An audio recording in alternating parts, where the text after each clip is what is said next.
what type of policy do you have in place when you do a landscape or a seeding, or you put, an insecticide down or something that needs to be watered in? Are you simply just telling the client that? Or do you have something that you email them or you give them, or both? Because I found, like Jim says, he was talking about it the other day. He said, we can try to educate our customers, but a lot of times they just don't listen. And I think he's right on target with that. What are you doing to try to educate your customers when it comes to watering? Now, I know none of us here on Turfs Up Radio is sitting there and planting plastic containers in the ground. Hopefully not, anyway. I know I've heard guys say, well, man, I got to cheat the system. I got to hurry up and get some annuals in the ground. They got a party going on, and they're just planting flats and covering them with mulch.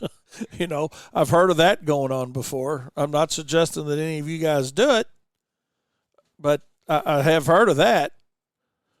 But getting back to the watering side of it, if you're doing landscaping, let's say, are you giving your customers watering directions? Not just verbally, but in writing. Because, you and I understand it. We understand completely, because how many times don't you tell somebody to water and they always say how much? Especially after you've renovated a lawn. You say, hey, okay, you need to water your lawn. Well, how much do I need to water it? How long do I need to water it?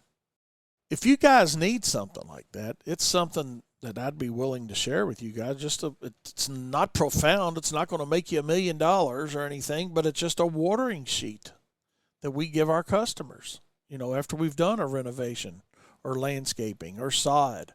Just a sheet that explains to them in detail, here's what you need to do. It's not necessarily timing either, because you always hear, for cool season turf, I'm not a warm season expert kind of guy, because we're in that transition zone. We grow both here, which is a pain too. But I know for our cool season turf, we're trying to get that inch and a half a week when we're not getting any natural rain from Mother Nature.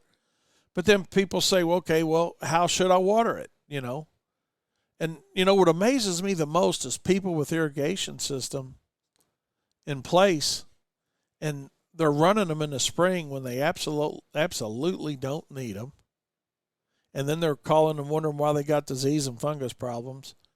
But then in the summer, they're running them, twice a day or 3 times a day for 15 minutes every other day.